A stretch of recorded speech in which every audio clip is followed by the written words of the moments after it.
नमस्कार, यहाँहरूलाई स्वागत छ हाम्रो यस विशेष पोडकास्ट कार्यक्रममा। आज हामीसँग नेपालको महिला अधिकार, एकल महिला अधिकार, न्याय र शान्ति तथा मानवाधिकार आन्दोलनको अत्यन्त प्रभावशाली व्यक्तित्व, हाल राष्ट्रिय मानवाधिकार आयोगको सदस्यको रूपमा कार्यरत डाक्टर लिली थापा हुनुहुन्छ। सानै उमेरदेखि असाधारण शैक्षिक क्षमता देखाउनु भएकी डाक्टर थापाले केवल 13 वर्षको उमेरमै एसएलसी उत्तीर्ण गरेर नेपालमै नयाँ पहिचान बनाउनु भएको थियो। उहाँले समाजशास्त्र, लैङ्गिक समानता, महिला अधिकार तथा मानवाधिकारका क्षेत्रमा राष्ट्रिय तथा अन्तर्राष्ट्रिय तहमा लामो समयदेखि महत्त्वपूर्ण योगदान पुर्याउँदै आउनुभएको छ। मानवाधिकारका लागि महिला एकल महिला समूह संस्थाको स्थापना गर्दै उहाँले नेपालमै पहिलोपटक एकल महिला समाजलाई सङ्गठित आन्दोलनको रूपमा रूपान्तरण गर्नुभयो। उहाँकै पहलमा विधवा महिलाको सवाल राज्यको नीतिगत बहसमा प्रवेश पायो र धेरै विभेदकारी कानुनहरू संशोधन पनि भयो।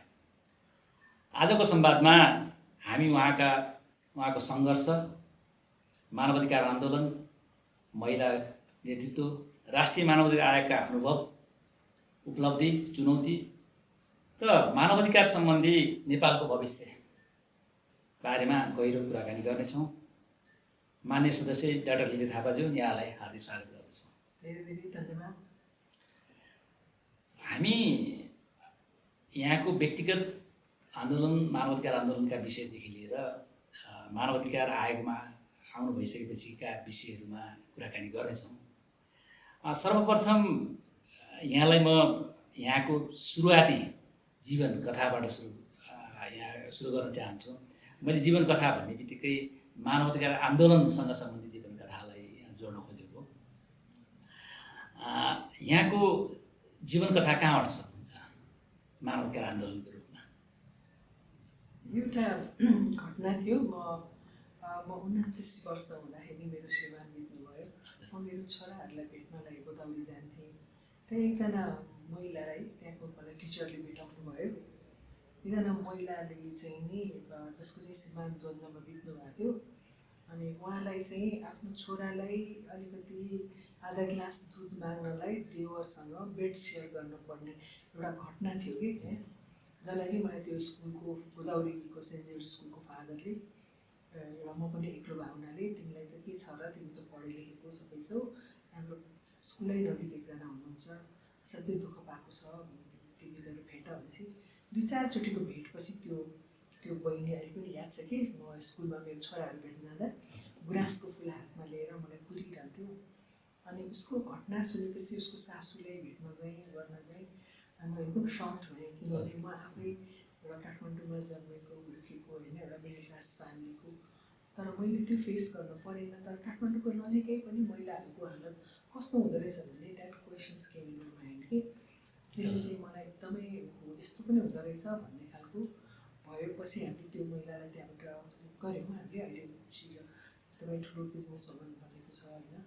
तर त्यो घटनाले चाहिँ मलाई स्ट्राइक गर्यो कि नेपालमा, किनभने म त्यति बेला मलाई थाहा थिएन, म एउटा आर्मी फ्यामिलीको मान्छे, घरभन्दा बाहिर अलिकति ग्याप हुन्थ्यो कि त्यति बेला।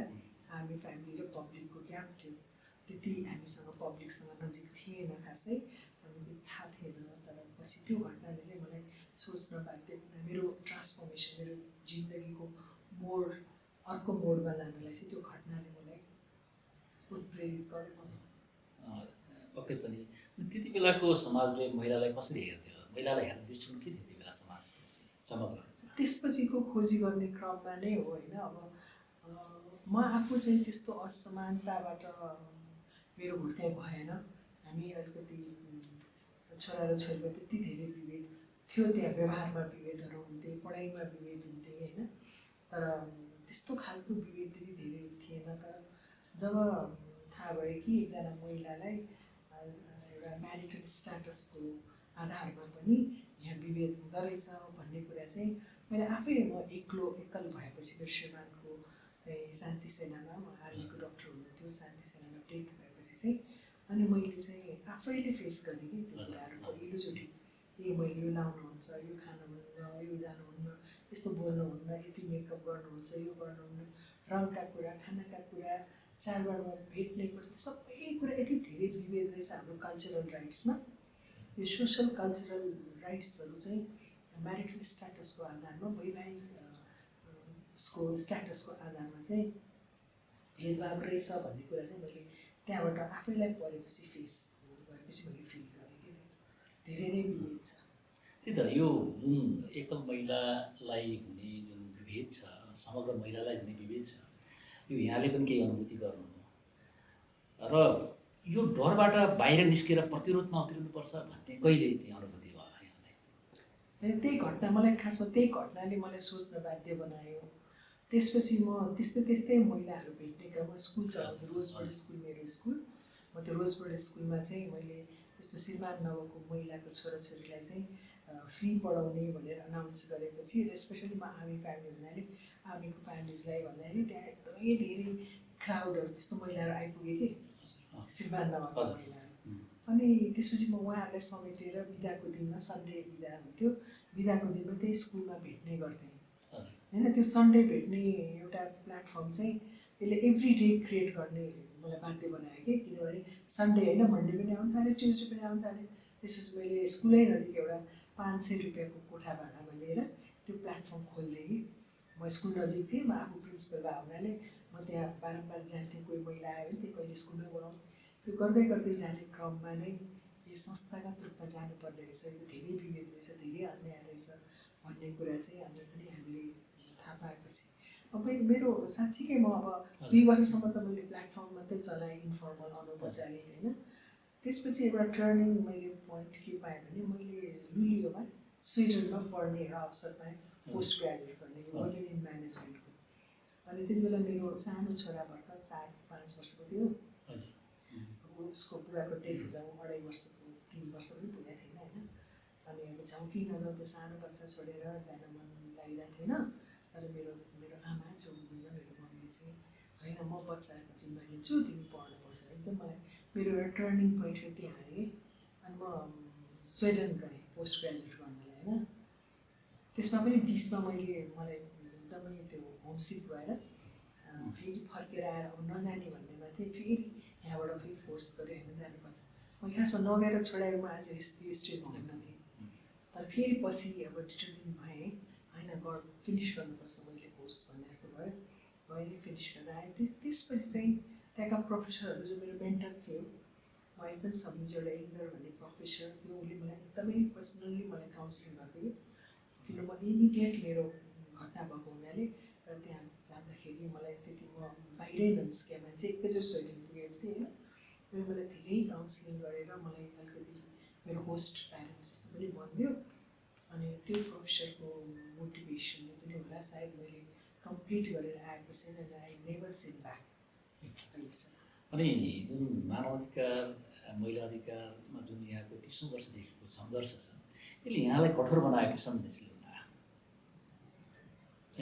यहाँ कठोर हुनुभयो कि या यसले यहाँलाई संवेदनशील बनायो कि कस्तो अनुभूति भइरहेको छ? यस्तो मलाई अब आफैले महिलाहरू चाहिँ नि आफै नै बाँच्नुपर्छ भन्ने मलाई सिकायो घटनाले। सायद म पुरा हाम्रो नेपालमा होइन, अल ओभर द एसियन कन्ट्रीमा नै त्यही होइन, महिलाहरू चाहिँ नि totally dependent on the male family members कि होइन। मेलले कमाइहाल्छ, यो मेलले चाहिँ मैले किन सिक्नु र, म चाहिँ यही घरभित्रको हाउस होल्ड कोर्समा नै बसे पुग्छ भन्ने मनस्थिति छ कि धेरै महिलाको। हामी चाहिँ धेरै नै त्यस्ता एक्सक्युजेसहरूले गर्दा हामीले अपर्च्युनिटीलाई मिस गर्दो रहेछ कि। अनि जसले कि अब मैले पनि यो मैले आफै बाँच्नुपर्ने रहेछ, मेरो छोराछोरीलाई मैले नै हेर्नुपर्ने रहेछ, यो समाजलाई मैले फेस गर्नुपर्ने रहेछ, यो रिचुअल्सहरूलाई एनालाइज गर्नुपर्ने रहेछ होइन, जसले कि महिलालाई डिस्क्रिमिनेट गराएको छ भन्ने कुरा चाहिँ म आफैले आफूलाई सिक्दै गएँ। त्यसले मलाई एउटा सेन्टिमेन्टल चाहिँ जब म त्यस्तो आफू जस्तै महिला देख्न थालेँ, त्यसपछि मलाई त्यो महिलाप्रति माया होइन, त्यो मलाई माया लागेर मैले उसलाई सपोर्ट गरेँ हो कि। जब म त्यस्तो यङ महिला देख्छु अनि म पनि त यस्तै, उसले रुन थाल्छन्, आफ्नो कथा भन्न थाल्छन्, अनि म पनि त यस्तै थिएँ। त्यो मलाई आफैलाई माया लागेर मैले त्यो महिलालाई सपोर्ट गरेँ हो कि खासैमा। अनि त्यस्तो त्यसले एउटा सेन्टिमेन्टल पनि मलाई बनायो, सेन्सिटिभ पनि, सँगसँगै मलाई कठोर पनि बनायो। मैले च्यालेन्जलाई फेस गर्नुपर्ने रहेछ। म रोएर अर्काको डिपेन्डेन्सीमा बस्यो भने त मलाई त्यो समाजले अझै तल पार्छ। यो समाज त यस्तो समाज हो नि होइन, तिमी पावरफुल छौ, तिमी सबै गर्न सक्छौ भने त्यसले जति गल्ती गरे पनि उसलाई माफ गर्छ। तर जब तिमी पावरलेस छौ, तिमी अरूमा डिपेन्डेन्ट छौ, आश्रित छौ, त्यसपछि उसले जति राम्रो गरे पनि त्यो राम्रो देख्दैन। यो समाज त्यस्तो हो। त्यसरी पनि मलाई कठोर पनि बनायो, मलाई सँगसँगै मलाई सेन्टिमेन्टल पनि बनायो जब मैले त्यस्ता महिलाहरूसँग भेट्न थालेँ। पक्कै पनि यहाँको 30औं वर्षदेखिको मानवाधिकार आन्दोलन त्यति सहज थिएन। मानवाधिकार आन्दोलन सुरु गर्दाका बखतमा यहाँले धेरै पीडाहरूलाई साथमा लिएर अगाडि बढ्नुभयो र यो मानवाधिकार आन्दोलनमा लाग्दै गर्दा संस्था खोलेर अगाडि बढ्नुपर्छ भन्ने चाहिँ सोच कसरी आयो? यो 2 वर्षसम्म त महिला अधिकारको लागि खालि बोल्ने, लड्ने, रुने, खालि जो आउँछ नजिक त्यसलाई सपोर्ट गर्ने, अलिकति इन्फर्मल भयो होइन। जब धेरै अब त्यति बेला ठ्याक्क हामीले 52 सालबाट मेरो हस्बेन्ड बितेको 1 वर्ष 2 वर्षपछि मैले स्टार्ट गरेँ इन्फर्मल। त्यसपछि फेरि द्वन्द्व सुरु भयो कि, अनि एभ्री डे न्युजमा के सुन्ने कि अब यतिजना मान्छे मऱ्यो माऱ्यो भने, अनि मेरो दिमाग चाहिँ कहाँ जान्थ्यो भने मऱ्यो भन्ने बित्तिकै 100% त्यहाँ फेरि विधवा महिलाको जन्म भयो कि। कोही मान्छे मर्ने बित्तिकै त्यहाँ सबैले त बिहा नगरे होला, तर जो मऱ्यो भन्ने खबर सुन्नु त्यो मेरो दिमागमा के स्ट्राइक गरेर कि यतिजना 10 जना मऱ्यो, हो त्यहाँ कम्तीमा पनि 6-7 जना विधवा जन्मियो अब, फेरि उसले त्यस्तै ह्यारिस हेर्नुपर्छ।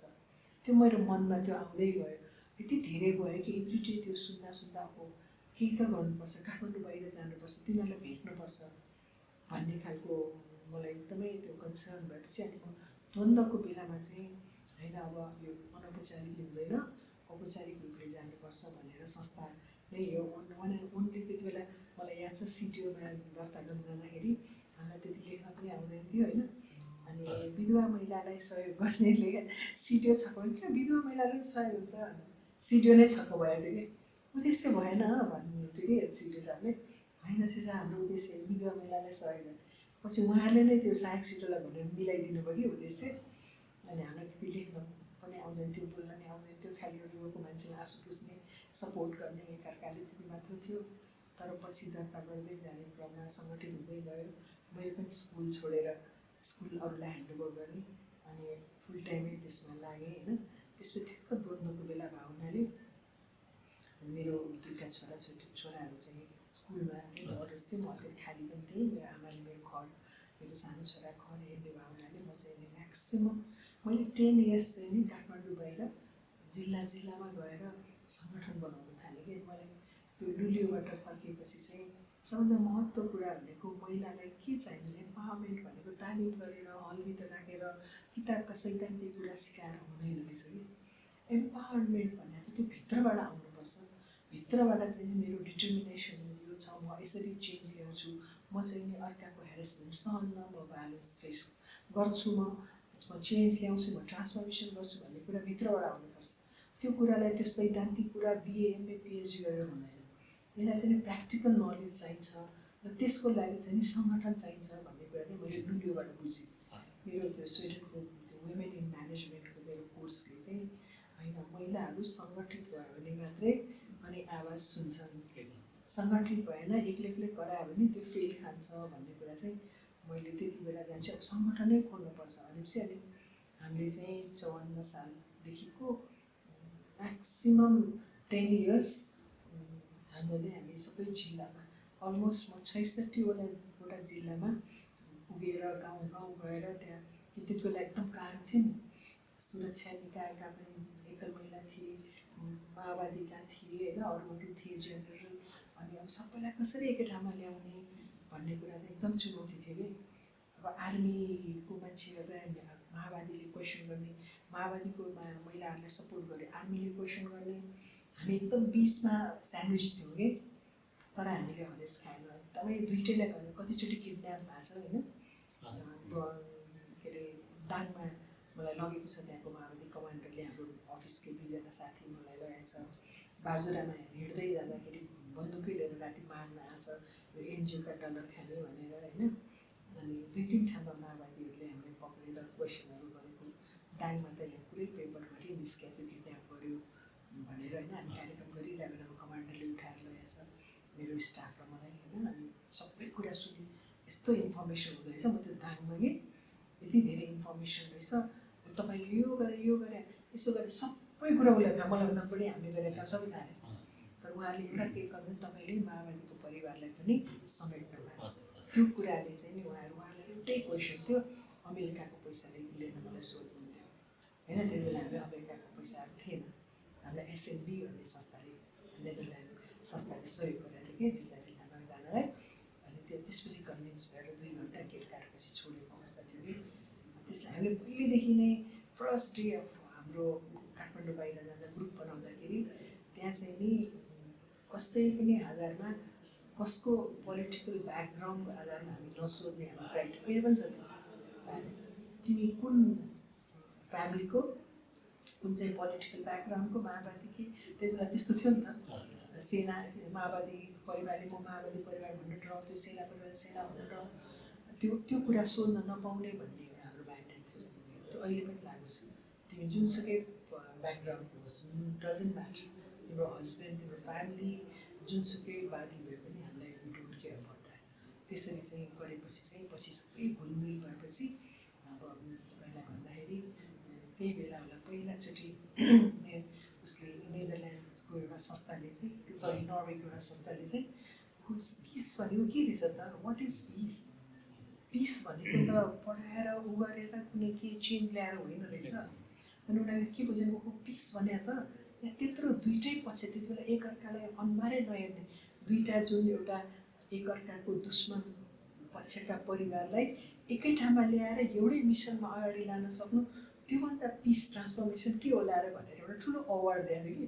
त्यति बेला हामीले सोचेको पनि थिएन, ओहो वी आर डुइङ, हामी we are doing for peace building भन्ने कुरा त कहिले मलाई कुनै थिएन कि। यहाँ त शान्तिको लागि पो काम गरेर रहेछ, त्यति बेला मलाई थाहा भयो कि। अनि उसले त्यो भनेपछि पनि ओहो, अनि हामी त हो नि त, दुइटै पक्षलाई रिभेन्ज होइन कि रिकन्सिलेसनमा जानुपर्छ। हामी दुवैजना देशको लागि दुइटै वर्ग लडेको छ, दुइटै पक्ष लड्दाखेरिको परिवारले यो पाछ, तर परिवार त छैन नि त। हामी पिस बिल्डिङमा लानुपर्छ, रिकन्सिलेसनमा लानुपर्छ भनेर दुइटै वर्गलाई एउटा समूहमा ल्याउने हामी पहिलो संस्था रहेछ कि नेपालमा। त्यसरी पनि हामीले त्यत्रो ठुलो अवार्ड, पिस अवार्ड पनि दिएको थियो कि त्यति बेला। त्यसपछि रियलाइज भयो हो हामी एकदम really doing a very great work भन्ने कुरा त्यति बेला हामीलाई महसुस भयो कि। त्यसैले महिलालाई म त्यही अहिले पनि भन्छु, यो सशक्तिकरण, यो 20 जना 30 जनालाई 5 स्टार होटलमा राखेर कुनै किताब घोटाएर पढाएर तालिम दिएर एम्पावर हुँदैन। प्र्याक्टिकल नलेज र उसलाई प्लेटफर्म क्रिएट गरिदिनुपर्छ ताकि उसले आफ्नो सेयरिङ, आफ्नो लर्निङ, आफ्नो हरेक कुरा चाहिँ उसले सिक्यो गऱ्यो भने आफै अटोमेटिकली एम्पावर हुन्छ कि। पियर लर्निङ एकदमै इम्पोर्टेन्ट हो। अनि यहाँको जस्तो हाम्रो समाजमा अहिले पनि विधवा महिलालाई हेर्ने दृष्टिकोण अझै परिवर्तन भएको छैन। तर यहाँले मानवाधिकारका लागि महिला, एकल महिला सङ्घ स्थापना गर्दै गर्दा त्यति बेला समाजको पिँधमा रहेको, अझ परिवारकै पिँधमा सीमान्तकृत रहेको एकल महिला, विधवा महिला भनौँ को हक अधिकारका लागि काम गर्ने भन्दै संस्था स्थापना गर्दा समाजको प्रतिक्रिया के रह्यो? र साथै यहाँले चाहिँ विधवा महिलाको सट्टामा एकल महिला भन्ने शब्द प्रयोगमा ल्याउनु, त्यो किन? त्यसले चाहिँ के परिवर्तन ल्यायो? समग्र एकल महिलाहरूको चाहिँ जीवनमा त्यसले कुनै खालको परिवर्तन ल्याएको अनुभूति भएको छ कि छैन अहिले फर्केर? एउटा एकदम इन्ट्रेस्टिङ रमाइलो कुरा चाहिँ अब हामीले त्यो स्कुलै नजिक कोठा खोलेर पछि थुप्रै विधवा महिलाहरू आउँ, हामी त्यति बेला विधवै भन्ने एकै बेला थाहा थियो। पछि त कोठा भाडै नपाउने भयो कि एउटा यहाँको हाम्रो पर्सेप्सन छ नि, विधवालाई देख्यो भने अलक्षिण लाग्छ होइन। के भयो, साइडबाट हिँडिरहेछ भने विधवा देख्यो भने फर्केर घर बसेर अनि जाने चलाउने। पछि थाहा भयो नि होइन, त्यहाँ नो म्याटर हो धनी गरिब कुन जाति होइन, सबैलाई त्यस्तै छ कि। त्यसैले पनि त्यो एउटा ट्रेडिसन हामीलाई एकदमै गाह्रो भयो। विधवा महिलाले त कोठै नदिने होइन, घरै नदिने। अनि त्यसपछि त्यति बेला नै हामीले एउटा एकदमै हामी सबै समूहले देख्यौँ कि कोठैतिर हामी आफ्नै क्रिएट गरौँ स्पेस भनेर त्यति बेलादेखिको क्याम्पेन अहिले नेपालमा मलाई लाग्छ one and only NGO who have a more than 30 वटा घर छ आफ्नै 30 वटा हाम्रो आफ्नै छाडी छ 30 वटा जिल्लामा त्यही भएर हामीलाई 500 रुपियाँको एउटा कोठा नजाने दुईवटा कुरा एउटा त अलक्षी लाग्छ भनेर अर्को चाहिँ नि यिनीहरूले पैसा तिर्नु सक्दैनन् नि भाडा त्यसपछि एकदमै रिस उठेर हामी आफ्नै घर बनाउने हामी अर्का गरेन भने त्यो क्याम्पेन अहिले पनि छ 30 वटा जिल्लामा हाम्रो छाडी बनाएको छ होइन त्यो एउटा भयो एउटा अर्को चाहिँ नि अब एकदमै गाह्रो च्यालेन्ज भनेको चाहिँ मिडिया पर्सेप्सन थियो नि अब हामीले त्यति बेला रातो क्याम्पेन चलायो अब त्यसपछि चाहिँ हाम्रो एउटा के मौका पाएन भने त्यो बिल्ड अफ सर्भिस भन्ने संस्थाको प्रोफेसर हुनुहुन्थ्यो एकजना त्यो प्रोफेसर डाक्टर पात्री भन्ने दिल्ली युनिभर्सिटीको अनि उहाँले चाहिँ नि थाहा पाउनुभयो मेरो बारेमा अनि नेपालमा आएर भेटेको चाहिँ एउटा रिसर्च गरौँ दिदी अनि के सबभन्दा च्यालेन्ज हाम्रो सबभन्दा च्यालेन्ज त हामीलाई हेर्ने दृष्टिकोण हो नि त हामीलाई खान लाउनु भन्दा पनि सम्मान हो नि त हाम्रो पहिचान हो नि त श्रीमान नहुने बित्तिकै पैसा नै छैन कि त्यसरी पनि यो पैसालाई के गर्ने होला अब भनेपछि उसले okay let's do a research भनेर तँलाई बोलाउँछु म 3-4 महिनापछि एउटा रिसर्च गरौँ यो कुन कम्युनिटीमा छ भने धेरै हिन्दुइजम फलो गर्नेमा छ तर बुद्धिज्म फलो गर्नेले पनि त्यो इन्फ्लुएन्स छ हिन्दुइजमको हाम्रो कन्ट्रीमा भनेपछि हामी 3 महिनाको लागि बनारसमा गएर त्यो डाक्टर पात्रीको असिस्टेन्ट भएर मैले एउटा रिसर्च गरेँ कि सबै हिन्दुइजमको किन why so many dos and don'ts code of conduct for a women who doesn't have a husband भन्ने कुरामा चाहिँ हामीले इन्डिया र नेपालको केसलाई लिएर रिसर्च गरेँ म बनारसमा नै धेरै काम गरेँ कि यो हिन्दू गुरुहरूसँग अनि त्यो डाक्टर पात्रीले गर्नुभएको त्यो रिसर्चको रिपोर्टहरू के देखायो भने त्यो कुनै पनि कुरा धर्मले भनेको छैन होइन इट्स अल म्यान मेड हो कि अनि कहिले बनायो भने चाहिँ त्यो इन्डियामा जब नवाबहरू हारे नि नवाबहरू हारेपछि चाहिँ नि उनीहरूको धन सम्पत्ति श्रीमती सबै लुट्न थालेपछि चाहिँ श्रीमतीहरूलाई पनि सँगै लानलाई सतीको सुरु गराएर रहेछ कि सती प्रथा होइन अनि सती प्रथा सुरु गराएर सबै इन्डियामा सुरु भयो इन्डियामा सुरु भएपछि फेरि त्यो यस्तो ठुलो ठुलो परिवारको त सती जानुपर्ने रहेछ नि यहाँ पाएका राजा महाराजा त्यही सुरु भयो हाम्रो थाहा थियो जङ्गबहादुरको मात्र 16-17 एकजना मल्ल राजाको त 40जना महिला सती गएको छ किनभने त्यति बेला त श्रीमती भन्ने सबै कतिजना श्रीमती कतिजना होइन त्यस्तो देश हो नि त यो त जम्मा 100 वर्ष 150-200 वर्ष अगाडि यस्तै थियो यो सती प्रथा बन्द भएको त 2020मा कोरोनाको बेलामा 100 इयर्स थियो कि नेपालमा आएपछि त्योभन्दा अगाडि इन्डियामा त्यसैले सती प्रथा सिद्धिसकेपछि चाहिँ अब सती प्रथा छैन यिनीहरू त बाँच्नै भए so how to control them कि उनीहरूलाई कसरी परिवारलाई गाह्रो भयो श्रीमान नभएको आफ्नो परिवारको कुनै महिलालाई कसरी कन्ट्रोलमा लिने त अब कसरी उसलाई चाहिँ आफ्नो अधीनमा लिने अब यसले सबै सम्पत्ति लिएर जान्छ आफ्नो घरको इज्जत जान्छ भनेपछि उसलाई चाहिँ अब आफ्नो अधीनमा राख्न चाहिँ त्यहाँ लट अब डुज एन्ड डोन्ट्स आए त्यो डुज एन्ड डोन्ट्समा आचार संहिताहरू जसले कि अब तिमी चाहिँ पुनर्विवाह गर्नुहुन्न गऱ्यो भने अपर पुरुषसँग लाग्नुहुन्न अनि त्यो यो ननभेज खानाहरू माछा मासु किनभने माछा मासु हाई प्रोटिनेस हो कि हाई प्रोटिनेसले चाहिँ सेक्सुअलिटी इन्क्रिज गर्छ होइन अनि अब त्यति बेलाको कन्सेप्ट के छ भने कसैसँग पनि सम्बन्ध नराख सेक्सुअलिटीलाई कन्ट्रोल गर सो त्यो कन्ट्रोल गर्नलाई के हो तिमी सात्विक भोजन खाऊ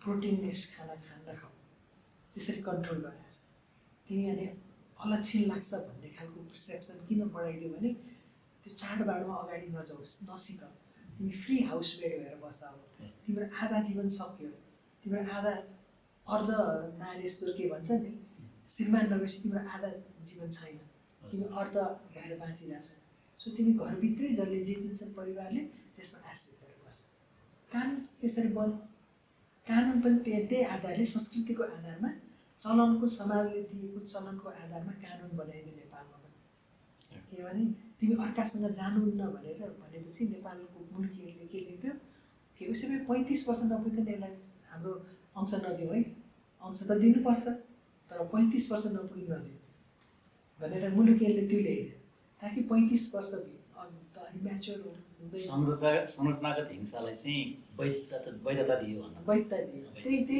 सामाजिक सांस्कृतिक प्रचलनलाई कानुनी रूपले वैधता दिएपछि ऊ त अधीनमै श्रीमानको पुनर्विवाह गरेपछि उसले केही पनि सम्पत्ति नपाउने, पुनर्विवाह गर्नु 35 वर्ष अगाडिसम्म उसले केही पनि सम्पत्ति नपाउने होइन। अनि त्यसपछि त्यो आफ्नै सम्पत्ति लिनलाई पनि उसलाई पुरुष सदस्यको स्वीकृति लिनुपर्ने, तिमी घर बाहिर जानु पऱ्यो भने पासपोर्ट लिनु पऱ्यो भने पुरुष सदस्यको स्वीकृति चाहिँ विभिन्न कानुनहरू बनाइदियो कि सबै मुलुकीहरूमा छ कि। अझ दिपेन्द्र सरलाई एउटा तपाईँले मुलुकी एउटा हेर्नुभयो भने त्यहाँ के शब्द छ भने दोस्रो विवाह, महिलाले दोस्रो विवाह गरेमा भन्ने छ एउटा धारा। तर एकातिर सँगसँगै के लेखेको छ भने यदि राणीले दोस्रो विवाह गर्यो त्यो शब्द छ कि त्यहाँ। हामीलाई त पहिला त हामी मुलुकीले हेरेको थिएन नि त, पढेकै थिएन। पछि पनि यो शब्द किन त्यहाँ आयो भने त्यो शब्द भनिँदो रहेछ नि त श्रीमानमा महिलाले त। भने शब्ददेखि नै अहिले एकल महिलाको कुरा सोध्नु भएको थियो नि, हामीलाई शब्दसँग पनि ठुलो आपत्ति थियो कि त्यो शब्द राम्रो नराम्रो गर्नेलाई भन्ने शब्द रहेछ, त्यो शब्द श्रीमान नवाला भन्दो रहेछ भने चाहिँ हामी किन विधवा भनेर चिनाउने?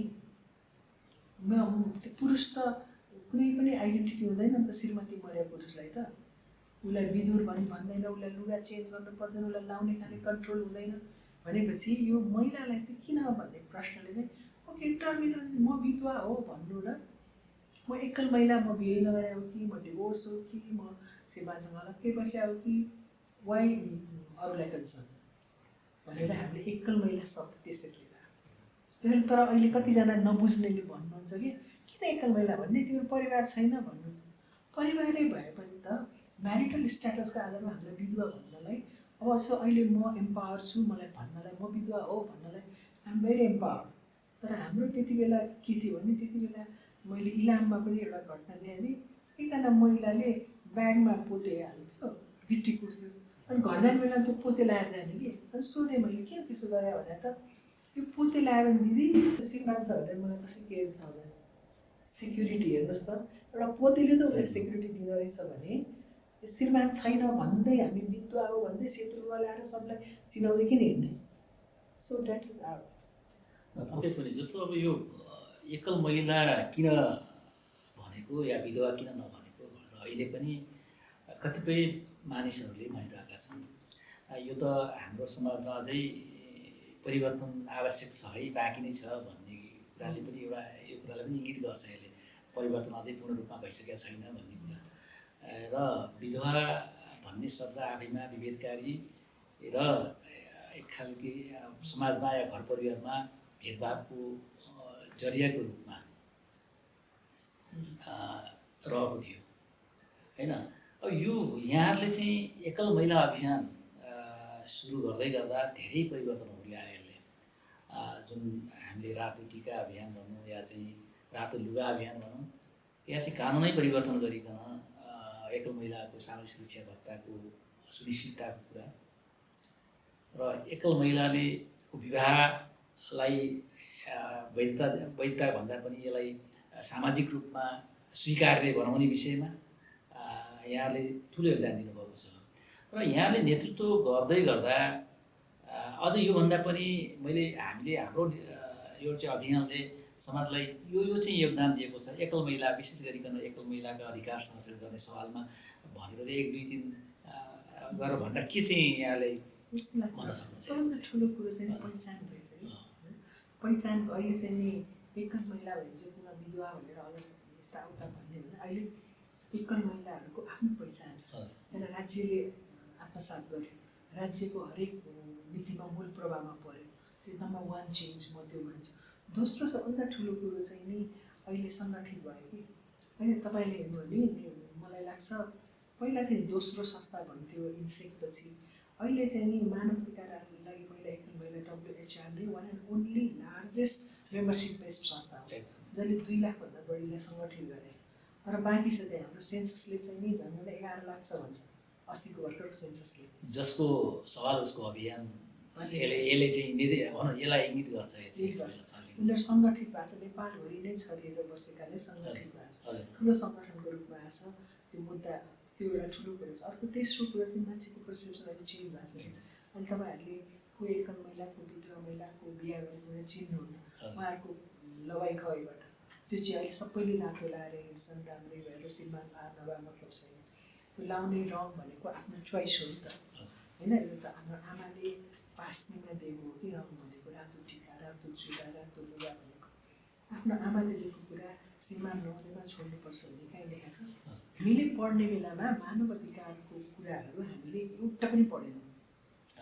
त्यो हामीले प्र्याक्टिस गरेर मात्रै थाहा भएको होइन, हाम्रो पनि अधिकार रहेछ भन्ने कुनै पनि कोर्स करिकुलममा लेखिएको थिएन कि हाम्रो पढाइको बेलामा। मानव अधिकार भनेको हामीलाई थाहा, सरकारले जे भन्यो त्यो गर्ने, जे छ चलेको समाज रीति त्यही नै भन्ठाने गर्न त रहेछ नि त। त्यो बुझाइ थिएन भने चाहिँ अहिले चाहिँ मानव अधिकार भनेपछि मान्छेले बल्ल बुझ्न थालेको छ। ए घरमा बसेकोमा मेरो पनि त अधिकार रहेछ नि, तर मेरो कति अधिकार छ भन्ने बुझ्न मात्रै बाँकी छ। त्यो अधिकार पाएन भने मैले के गर्नुपर्छ भन्ने चाहिँ बुझाइ कम छ। तर अहिले चाहिँ नि आफूले हरेक मानिसले मानव अधिकार भनेको त नैसर्गिक अधिकार रहेछ नि त, यो त बेसिक निड मात्र होइन, यो त हाम्रो फन्डामेन्टल राइट्स रहेछ भन्ने कुरा बुझ्न थालेर नै, आवाज उठाउन थालेर नै आज यत्रो ट्रान्सफर्मेसन भयो नि त होइन। आज तर कहिलेकाहीँ चाहिँ के लाग्छ भने हामीले मानव अधिकार धेरै बुझायौँ यो 20-25 वर्षमा होइन, तर रेस्पोन्सिबिलिटी चाहिँ नि अलिक बुझाउनु बाँकी छ। रोल्स एन्ड कर्तव्य जिम्मेवारी बोध गराउनु बाँकी छ। मेरो मानव अधिकार हो भन्दैमा हरेक कुरा प्राप्तिको लागि गर्ने प्रक्रियाहरू चाहिँ अलिक गलत तरिकाले गएको हो कि भन्ने मेरो व्यक्तिगत मान्यता त्यो पनि छ। तर मानव अधिकार प्राप्त गर्नको लागि अर्काको अधिकार नहेर्ने, त्यो प्रक्रियालाई चाहिँ गलत ढङ्गले गर्ने, अनि अधिकार प्राप्त भनेको सडकमै गराउनुपर्छ, ठुलो ठुलो सोधे झगडै गर्नुपर्छ, जथाभावी फेसबुकमा लेख्नै पर्छ, अनि म ठुलो मानव अधिकारबारे भन्ने एउटा त्यो मानसिकता छ नि, एकदम गलत छ कि। राम्रो कुरा उठाउनुभयो। अहिले विशेष गरिकन सोसल मिडियाको कुरा गर्दा सामाजिक सञ्जालले मानव अधिकारको जागरुकता या अवेरनेसमा पक्कै पनि केही सहयोग गरेछ, र यसले चुनौती पनि थपेको छ। कसरी हेरिरहनु भएको छ यसलाई? यो मानव अधिकार आन्दोलनलाई यसले सहजीकरणतिर लगाएको छ कि अझै जटिल बनाएको छ? एकदम गलत बाटोमा गएको। मानव अधिकार हाम्रो नैसर्गिक अधिकार भने सबैले बुझे, हामीले बुझाउनुमा हामी सफल भयौँ, कोर्स करिकुलममा पढ्यौँ, पढाइमा पढ्यौँ। अहिले सानो विद्यार्थीदेखि नै यो कुरा हामीसम्मकाले सबैले जाने होइन, सबले आफ्नो अधिकार खोज्न थाले। तर त्यो अधिकारलाई प्राप्त गर्ने तरिका चाहिँ नि अलिक गलत भयो। तपाईँले हेर्नुभयो नि यो मानवाधिकार कर्मी भनेर, जसलाई सबैजना मानवाधिकार कर्मी त हो नि होइन, तर म मानवाधिकार कर्मी हो भने मैले चाहिँ कस्तो खालको भाष्य निर्माण गर्नुपर्छ भन्ने चाहिँ हामी सिकेनौँ नि। तपाईँले अहिले त्यो हेट स्पिचहरू हेर्नुहोस् न, त्यो सानो विद्यार्थीहरू मानवाधिकार कर्मी मात्र होइन नि, त्यो त अहिले हाम्रा ठुला ठुला नेताहरूले दिने भाषणदेखि लिएर होइन, सार्वजनिक ठाउँमा बोल्नेदेखि लिएर फेसबुक प्लेटफर्ममा अधिकार माग्दाखेरि पनि कस्तो तरिकाले मागिन्छ भने त्यो अधिकारै नदिउँ लाग्ने गरी माग्ने एउटा फेसबुकमा, सोसियल मिडियामा जुन आइरहेछ नि, त्यो एउटा कुरा। अनि अर्को चाहिँ नि अहिले हामीले के जज गरिरहेको छ नि, मानव अधिकारका कुराहरू कुन ठिक कुन बेठिक भनेर एनालाइसिस गर्न सक्ने क्यापासिटी म मानव अधिकार कर्मीले डेभलप गर्नु पऱ्यो कि। मलाई जहिले पनि म मेरो विद्यार्थीलाई पनि, मेरो साथीहरू, मेरो मसँग काम गर्ने साथीहरूलाई पहिला तिमी आफ्नो एनालाइसिस गर्न सक्ने क्यापासिटी डेभलप गर, अनि पो उसले गलत गरायो भने एकैचोटि अहिले जजमेन्ट कहाँ हुन्छ? सोसियल मिडियामा आउँछ। त्यो गलत भइरहेछ कि कसैले के गर्न मात्रै पाउँदैन, 2 मिनटमा सोसियल मिडियामा फैसलै गर्छ। अहिले अब युवाहरू बढी सक्रिय देखिन्छन् सोसियल मिडियामा, सामाजिक सञ्जालमा। अब मानवाधिकारलाई बुझ्ने दृष्टिकोणमा एकरूपता आउन सकेका छैन। मेरो अधिकार हो मानवाधिकार भन्ने विषयलाई हामीले कतिपय कुरा बुझाउन सकेका छैनौँ, र कतिपय कुरा बुझाउँदा पनि बुझेका छैनन्। र जुन दिन आफ्नो अधिकारमाथि कुनै कुनै खालको चाहिँ नकारात्मक टिप्पणी भयो, मेरो अधिकार खोइ भनेर चाहिँ आउन सक्छ भोलिका दिनमा। र यसो भन्दै गर्दा आजका युवा अवस्थामा यहाँले सकारात्मकता के देख्नु भएको छ? अब युवाहरू बढी सक्रिय छन्, अहिले युवा मानवाधिकार रक्षकहरू अझै बढी सक्रिय हुनुपर्छ भनिरहेका छौँ। कतिपय ठुला आन्दोलनहरू पनि विगतको जेन्जी आन्दोलनकै कुरा गरौँ, आन्दोलनहरू चाहिँ युवाकै अगुवाईमा परिवर्तन भएका पनि छन्। र यहाँको चाहिँ अहिलेका युवाहरूलाई सकारात्मक देखिने विषय के देख्नु भएको छ यहाँले अहिलेका युवाहरू? अब अहिलेका युवाहरू जागरुक चाहिँ छन् है, एउटा जागरुक पनि छन्। अनि हिजो कस्तो भने नि, अब हामी युवा हुँदाखेरि हामीलाई यो देशको संविधान, यो ऐन कानुन, मुलुक ऐन, यो के थियो, हामीलाई नीति, हामीलाई त्यति कन्सर्न थिएन कि, हामीलाई चासोको विषय नै नभएको रहेछ हाम्रो पालामा। अहिलेको युवाहरूलाई एकदमै धेरै चासो छ नि। मलाई अहिले मलाई एकदम रमाइलो लागिरहेछ। एउटा ग्रुपले चाहिँ यो ल कलेजमा पढ्ने ग्रुपले हाम्रो राष्ट्रिय मानव अधिकार आयोगको वेबसाइटबाट हामीले गरेको निर्णयलाई लिएर आएर छलफल चलाएर कि, अनि मलाई एकदम सोध्नु भयो कि, मलाई पछि उहाँको छलफल रहेछ, उहाँको पढ्ने क्रममा नै उहाँले त्यो, मलाई कस्तो इन्ट्रेस्ट रहेछ त भनेपछि उनीहरूले त्यो प्र्याक्टिकल नलेज गेन गर्नलाई आजको युवाले किताबमा मात्र सीमित छैन, उनीहरू विभिन्न माध्यमहरू खोजेर अहिले आफ्नो नलेज गेन गरेर त्यो एकदम राम्रो सकारात्मक कुरा। अर्को दोस्रो कुरा चाहिँ नि होइन, अब टेक्नोलोजीमा अहिलेका युवाहरू एकदमै अगाडि छ होइन। हामीले त अब धेरै पछि सिक्ने मौका पायौँ होइन। त्यो अब अहिलेका युवाहरू सुरु पढाइदेखि नै भयो, त्यो टेक्नोलोजीको आधारमा पनि उनीहरूले नलेज गेन गर्छन् कि। तर एउटै समस्या कहाँ छ भने, अब मलाई मात्र हो कि, तर मेरो साथीभाइहरूले पनि त्यही भन्छ, एउटै समस्या चाहिँ अहिलेको युवाहरूले विदाउट एनी एनालाइसिस चाहिँ जजमेन्ट गर्छन् कि, एउटा त्यो समस्या छ। अर्को दोस्रो कुरा मलाई चाहिँ के लाग्छ, म चाहिँ एउटा आफू रिसर्चर भएको नाताले म चाहिँ अलिकति धेरै बढी फ्याक्टमा डेटामा विश्वास गर्छु कि। मैले जति पनि लबी गरेँ WHRको एकल महिलाको राइट्सको लागि 8वटा कानुन चेन्ज गर्यो, विदाउट डेटा गरेन कि। डेटा भएको पो जस्टिफाई गर्न सकिन्छ। तिमी हामीले सडकमा 5000 उतारेर जस्टिफाई कसरी गर्ने? त्यो वान टाइम जस्टिफिकेसन हुन्छ। तर म त सडकमा जाने, कहिले पनि म सडकमा जिन्दगीमा एकचोटि गयो होला मेरो 30 इयर्सको क्यारियरमा। त्यो जति बेला चाहिँ 50,000 बिहा गरेको बेला दिने भन्ने एउटा पोलिसी थियो त्यसमा। अदरवाइज सडकमा गएर हुल उठेर ठुल्ठुलोले कराएर परिवर्तन आउँछ, त्यो क्षणिक हुन्छ। तर एकदम जस्टिफाई कानुनी रूपले डेटाले फ्याक्टले हामीले जस्टिफाई गर्यो भने त्यो सस्टेनेबल हुन्छ। त्यो बुझ्नु जरुरी छ। अहिलेको युवा डेटालाई नै हेरे हुँदैन। विदाउट डेटा एउटाले के बोल्छ त्यसकै पछि लाएर सही भइरहेको छ, त्यो गलत छ एकदम। मेरो अधिकारको प्रयोग गर्दा अरूको अधिकार हुनु भएको छ कि छैन भनेर हेर्ने दृष्टिकोणमा अलि हामीले कमी पाइरहेका छौँ अहिले। र अब मान्य सदस्यज्यू, यहाँको अहिले नयाँ जिम्मेवारीका बारेमा पनि हामी कुरा गर्नेछौँ। विशेष गरिकन राष्ट्रिय मानव अधिकार आयोगको सदस्यको रूपमा आउनुभएको पनि 6 वर्ष चाहिँ टेकिसकेछ। अब 9 महिना बाँकी छ, यसो भन्दै हामीले चाहिँ महिना या दिन गन्ती गर्दा। र यहाँले यो आयोगमा सदस्यको रूपमा क्रियाशील रहिरहँदा यहाँलाई अविस्मरणीय लागेको चाहिँ अनुभव के रह्यो आयोगमा? यसबाट सुरु गरौँ। एउटा यस्तो मेरो अब ब्याकग्राउन्ड भनेको म अब वुमेनको राइट्सको एक्टिभिजममा धेरै मैले वर्ष खाएँ।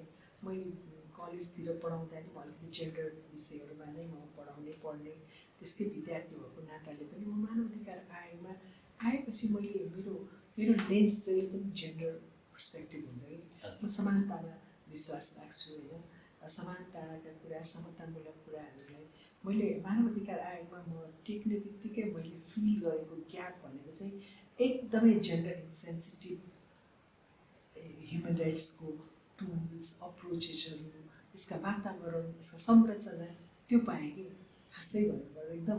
त्यसपछि मैले होइन यहाँ त जेन्डर अडिट गर्नुपर्छ भनेर आएकै फर्स्ट इयरमा जेन्डर अडिट गराएँ कि पहिलो चाहिँ। यो गर्दै गर्दा यहाँले भोलि अब बाहिर जाँदा पनि मेरो एउटा यो अविस्मरणीय म बिर्सिन नहुने अनुभूति मैले भन्न खोजेको, यहाँले बुझ्नुभयो होला।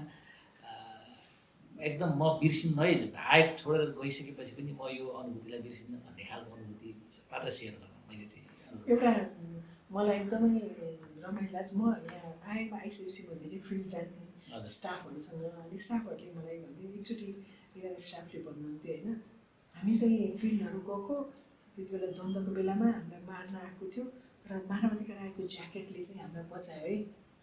ज्याकेट लाग्छ यिनीहरू त मानव अधिकार आयोगका रहेछन् भनेर हामीलाई चाहिँ गोली हान्नबाट बचाएको घटना भन्ने त्यस्ता कुराहरू भयो।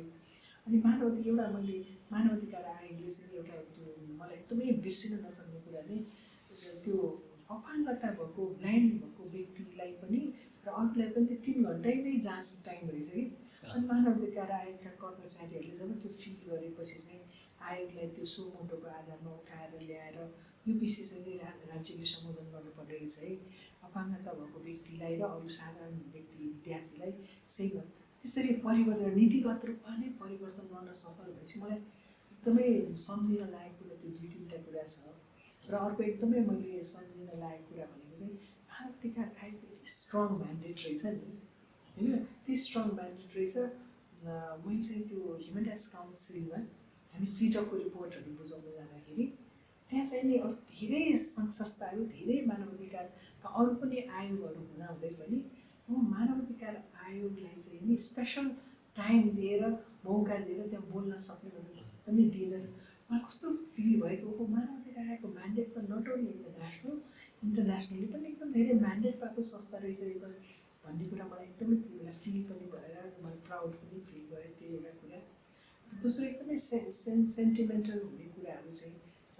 एउटा चाहिँ नि मलाई मानवाधिकार आयोगमा आइसकेपछि एउटा यस्तो व्यक्ति भेट्न आउनुभयो होइन, जसले चाहिँ महिला जसले चाहिँ द्वन्द्वको बेलामा ग्याङ रेप हारे चाहिँ अब ग्याङ रेप भएकै त्यो द्वन्द्व समाधान भएर सिद्धिएर पिसफुली भएर यत्रो वर्ष हुँदा उहाँले न्याय नै नपाए। म त्यो व्यक्ति भेट्न गएँ सर्लाहीमा, एकदम यस्तो कि त्यो ग्याङ रेपले गर्दा उसको सबै पाठेघर झरेर हिँड्नै नसक्ने अवस्था भएको, तर सरकारले चाहिँ त्यो टोटल्ली इग्नोर गर्यो।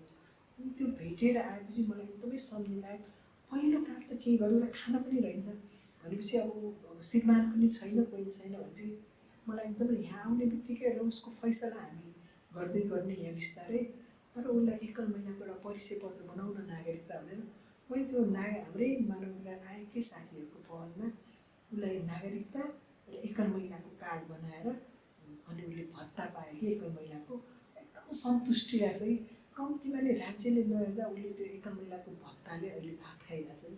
तर हामीले तुरुन्तै यहाँ बैठक बसेर उहाँको रिइन्भेस्टिगेसन गरेर हामीले अहिले 1.5-2 वर्ष भइसक्यो त्यो केसलाई फेरि राज्यले चाहिँ उहाँलाई कम्पेन्सेसन दिनुपर्छ भनेर पठाइ पनि सकेको अवस्था छ। मलाई त्यो एकदम मलाई प्राउड पनि फिल गर्छ, सेटिस्फाइड फिल गर्छ। अनि राष्ट्रिय मानवाधिकार आयोगले राज्यका निकायहरूलाई मानवाधिकारप्रति प्रतिबद्ध हुन काम गर्छ र सँगसँगै मानवाधिकार संरक्षणका लागि सम्वर्धनका लागि संविधानले दिएको र कानुनले दिएको आफ्नो म्यान्डेटलाई कार्यदेशलाई पुरा गर्ने गर्छ र पनि कतिपय अवस्थामा केही भ्रमहरू पनि आउने गर्छन्। राष्ट्रिय मानवाधिकार आयोगले दबाबमा काम गर्छ या राजनीतिक प्रेसर उसले पाइरहेको हुन्छ या त्यो राजनीतिक प्रेसरमा काम गर्छ भन्ने पनि कतिपय व्यक्तिहरूले भन्ने गर्छन्। यो कुरालाई कसरी यहाँले लिनुहुन्छ? राष्ट्रिय मानवाधिकार आयोगले राजनीतिक दबाबमा या सरकारको दबाबमा काम गर्छ कि स्वतन्त्र ढङ्गले स्वायत्त ढङ्गले काम गर्छ? यहाँको 6 वर्ष अब 6 वर्ष हुनै लाग्यो, 6 वर्षको अनुभवले के भन्छ त? यहाँलाई कहिले आयो राजनीतिक दबाब? कहिले अनेस्टली म कहिले पनि झुटो बोल्दैन। मैले आजसम्म यो 5 वर्ष कम्प्लिट भएर 2 महिना गइसक्यो, 2-3 महिना, तर आजसम्म राष्ट्रिय मानवाधिकार आयोगलाई कसैको दबाबमा काम गरेको चाहिँ मैले फिल गरेको देखेको छैन। म त फेरि अलिकति स्ट्रेट फरवर्ड मान्छे भएको हुनाले मैले त्यो देखेको छैन, त्यो चाहिँ छैन। हाम्रो टिमैले पनि त्यो फिल गरेको छैन हो। पक्कै पनि कुनै कुरा बोल्दाखेरि राज्यले पनि त गरेका सकारात्मक कुराहरू पनि त बोल्नु जरुरी छ होइन। त्यो पक्कै पनि हो, राज्यले मानवाधिकार आयोगका कुराहरूलाई प्राथमिकता नदिएको त त्यो हामी सबैले महसुस गरेर, किनभने हाम्रा सिफारिसहरूलाई यदि प्राथमिकतामा परेको छैन अहिले आउँछ छैन। तर पदाधिकारीले अनि यहाँका कर्मचारीहरूले कुनै राजनीतिक प्रेसर परेर कुनै दबाबमा परेर कुनै निर्णयहरू इन्भेस्टिगेसनलाई त्यतालाई ह्याम्पर गरे भन्ने मैले चाहिँ पाएको छैन। मलाई एकचोटि एउटा अनुभव सुनाऊ है। म यहाँ राष्ट्रिय मानवाधिकार आयोगमा, तर म मानवाधिकार आयोगसँग पहिलेदेखि नै नजिक थिएँ, काम गर्थ्यौँ, हामी कति केसहरू पठाउँथ्यौँ। मानवाधिकार आयोगले बनाएका कतिपय अनुगमन त्यति बेला चाहिँ सिभिल सोसाइटीलाई पनि राख्थ्यो कि सिभिल सोसाइटीहरूको तर्फबाट म अनुगमनको टोलीमा नै बसेर काम गरेका थिएँ। यहाँ अगाडि नै मलाई मानवाधिकार आयोगको धेरै कुराहरू थाहा थियो। अनि एकचोटि बार एसोसिएसनमा कार्यक्रम भइरहेको थियो, हामीले यहाँ 6वटा केस पठाएको थियौँ होइन, महिला हिंसाको इन्भेस्टिगेसनको लागि। त्यो 1-1.5 वर्षसम्म भने त्यो केसको केही पनि नरहेछ। मैले बारमा चाहिँ त्यति बेला हाम्रो मानवाधिकार आयोगको अध्यक्ष, त्यति बेलाको तत्कालीन अध्यक्ष चाहिँ हाम्रो केदार सिंह हुनुहुन्थ्यो होइन। अनि त्यहाँ अब यो मानवाधिकार आयोगलाई हामी कसैले पनि पठाउँदैनौँ केसहरू भनेर मैले त्यहाँ भाषण गरेँ कि। अनि पछि त उहाँ यहाँ आएपछि मलाई जस्टिफिकेसन लेटर आयो कि कुन चाहिँ केसलाई तपाईँले त्यसरी भन्नुभयो त्यत्रो बारमा ओपनली भनेर मलाई जस्टिफिकेसन माग गर्यो होइन। हामीले 6वटा केस, यो केस चाहिँ 1 वर्षसम्म नै हेरेन भन्ने गुनासो सहित यहाँ जस्टिफाई गर्न पनि आएन। पछि थाहा भयो कि यसको प्रक्रिया भनेको चाहिँ अलि लम्बी रहेछ। इन्भेस्टिगेसन भनेको तुरुन्त हामी एनजिओले गरे जस्तो इन्भेस्टिगेसन होइन रहेछ। यसले फ्याक्टको आधारमा, पोलिसी कानुनको आधारमा अलिक गहिरेर हिँड्नु, किनभने यसको त इन्भेस्टिगेसन गर्न सक्ने म्यान्डेट प्राप्त भएको हुनाले यसैले नै पनि फैसलै गर्न सक्ने त्यो सर्वोच्च जस्तो म्यान्डेट पाएको हुनाले पनि मलाई त्यो थाहा थिएन कि त्यति बेला। अनि हामी त एनजिओ जस्तै इमिडिएट एक्सन खोज्न थाल्यो, तर प्रक्रियागत रूपले गर्ने भनेर त्यो कुरा मलाई एकदम अविस्मरणीय कि त्यहाँ आउनु अगाडि नै कति प्रोसेसले गर्दछ, त्यसैले पनि यो इन्भेस्टिगेसन अलिक स्लो हुने भन्ने कुरा मैले रियलाइज त्यति बेला गरेँ होइन। त्यसैले अहिले एउटै कुरा के छ भने मानवाधिकार आयोगका कुरालाई प्राथमिकतामा सरकारले नराखेको कुरा चाहिँ यो 6 वर्षको 5 वर्षको अनुभवले चाहिँ बताउँछ। राष्ट्रिय मानवाधिकार आयोगले आफै कार्यान्वयन गर्दैन। मानवाधिकार उल्लङ्घनका घटनाहरू या मानवाधिकार ज्यादतीका विषयहरूमा उजुरी लिएर अनुसन्धान गरेर नेपाल सरकारलाई कार्यान्वयनका लागि सिफारिस गर्छ, निर्देश दिन्छ। तर पनि कतिपय जनमानसमा चाहिँ राष्ट्रिय मानवाधिकार आयोगका सिफारिस कार्यान्वयन भएनन् भने किन चाहियो त मानवाधिकार आयोग भन्ने पनि भ्रम एउटा खालको चाहिँ देखिन्छ। तर कुरो के हो भन्दाखेरि संविधानले नै राष्ट्रिय मानवाधिकार आयोगलाई एउटा अनुसन्धान गरेर सिफारिस गर्ने कार्यदेश तोकेको छ। र विगतदेखि नै सरकारहरूले भनौँ न अब राष्ट्रिय मानवाधिकार आयोगका सिफारिसहरू कार्यान्वयन गरेको चाहिँ पाइँदैन। प्रभावकारी रूपमा पूर्ण कार्यान्वयनतिर छैनौँ हामी। यस्तो चाहिँ राष्ट्रिय मानवाधिकार आयोगका सिफारिसहरू कार्यान्वयन नहुँदा यसलाई कस्तो लागिरहेको छ, कस्तो लाग्छ भनौँ अब। र अर्को कुरो के भन्दाखेरि यो कार्यान्वयन नहुनुको पछाडि चाहिँ मानवाधिकार आयोगकै औचित्यतामाथि कतिपयले प्रश्न उठाउँछन्। यसले चाहिँ पक्कै पनि राज्यको मानवाधिकार संरक्षण गर्ने दायित्वलाई नै कमजोर बनाउँछ। यहाँले यसलाई अलिक प्रश्न पार्नुहोस् न। एउटा कुरा चाहिँ पक्कै पनि हो कि राष्ट्रिय मानवाधिकार भनेको चाहिँ एउटा वाचडग पनि त हो नि। यसले खालि अर्काको कमजोरीलाई मात्र औलाउने होइन कि यसले प्रिभेन्सनमा पनि धेरै काम गरिरहेछ नि त मानवाधिकार आयोगले, त्यो बुझिरहेको।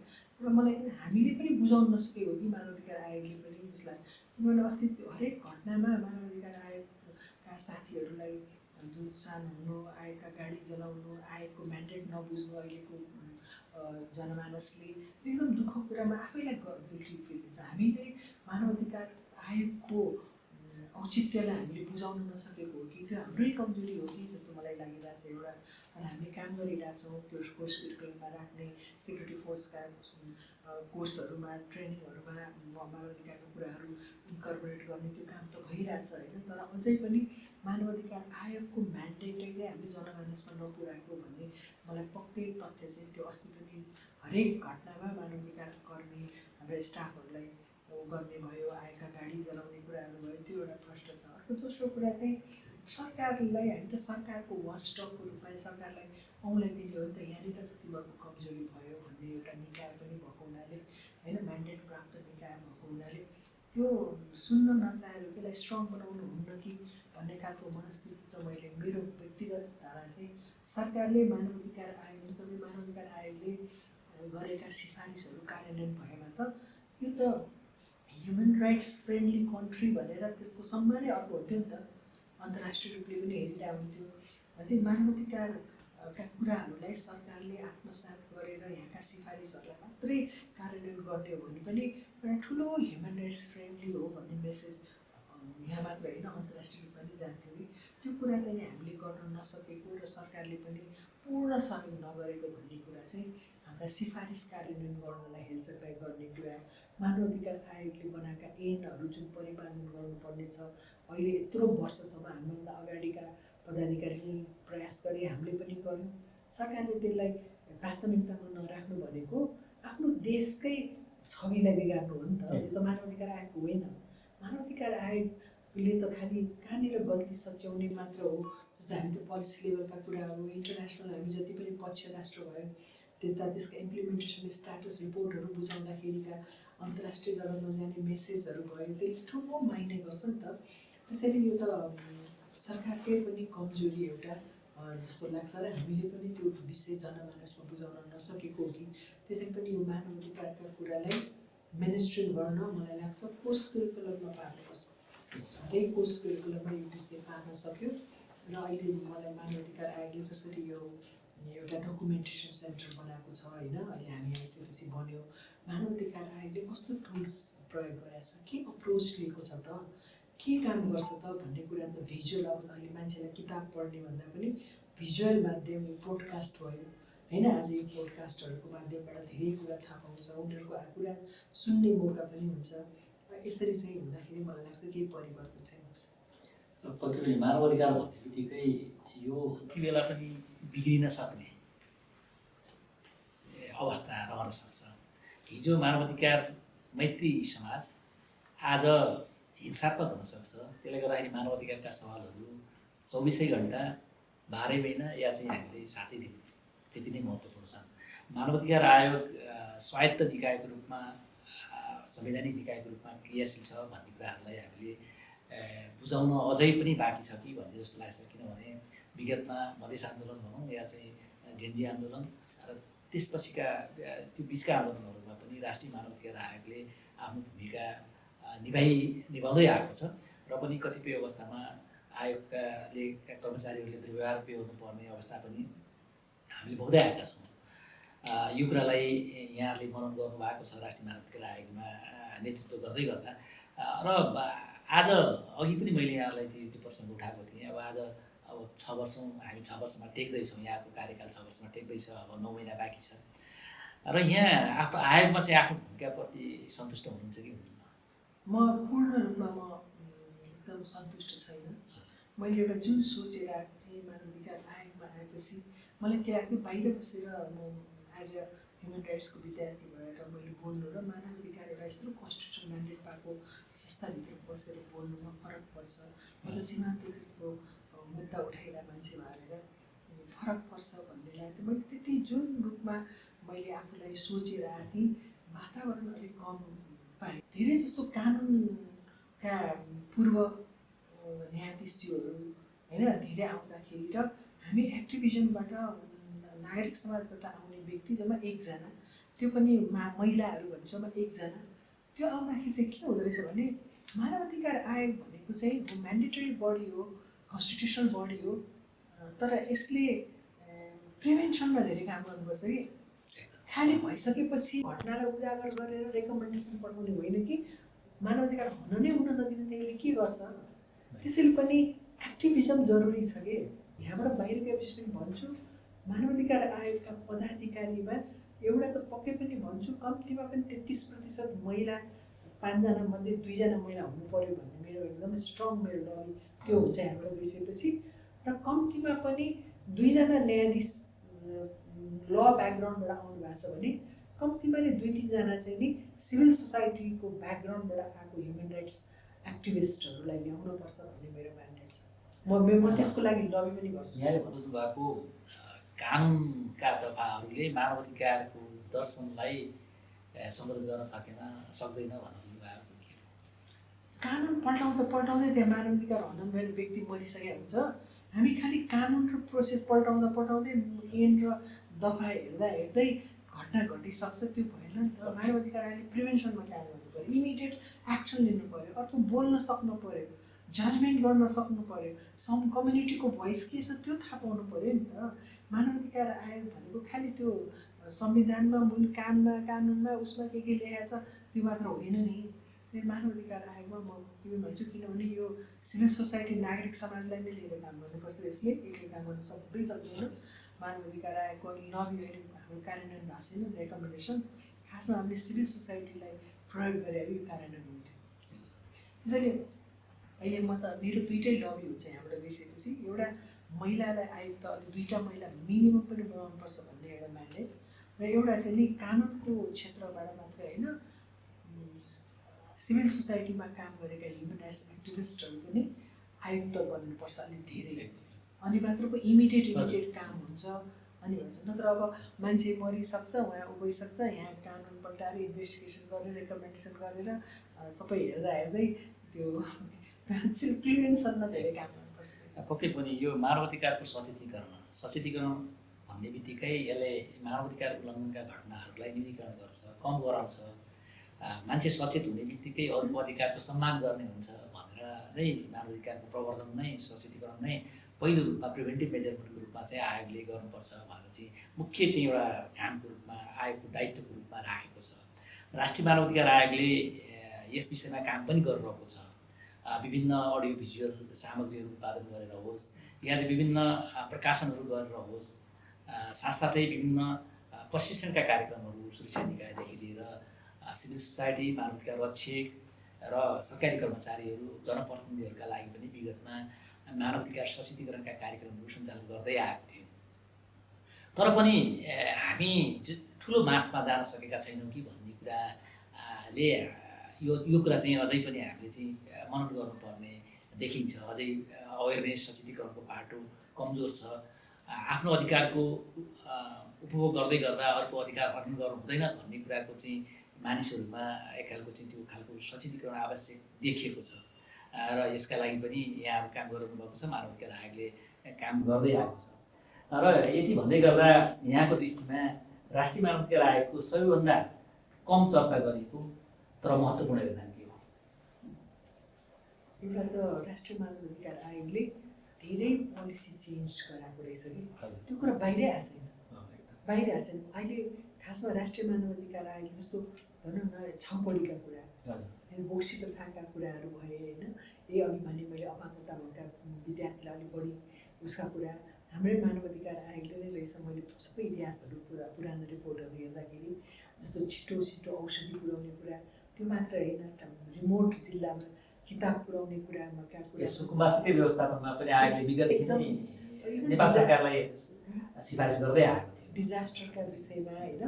यो अनि अर्को भन्दा पनि कल्चरल राइट्सहरू, सोसल कल्चरल यो कति यो माझी समुदायका कुराहरू जसका कल्चरल राइट्स हनन भएका कुराहरू भए होइन, भनकरियाका कुराहरू धेरै त्यस्तो वर्गको लागि जुन सिफारिस गरेको छ त्यसले कानुनी बनेको छ कि मलाई त्यो एकदम खुसी लाग्छ। जस्तो छाउपडीको मानवाधिकार आयोगले पुरै अनुसन्धान गरेर सोमोटो लिएर त्यहाँको केस लिएर त्यो लिएर सरकारलाई चाहिँ सिफारिस नगरेको भए आज छाउपडीलाई नै कानुनी रूपले त्यो भन्दैन थियो कि। त्यस्ता कति कुराहरू छ जसले चाहिँ नि मलाई एकदम प्राउड पनि फिल गर्छ मानवाधिकार आयोगले। तर यो बाहिरै आउँदैन कि मानवाधिकार आयोगले पोलिसी चेन्जमा ठुलो रोल खेलेको छ भन्ने कुरा बाहिर आएको छैन। त्यो एकदमै जान्नुपर्ने कुरा यो मलाई लाग्छ पोडकास्टको माध्यमबाट र हाम्रो डकुमेन्टेसन हेरेर।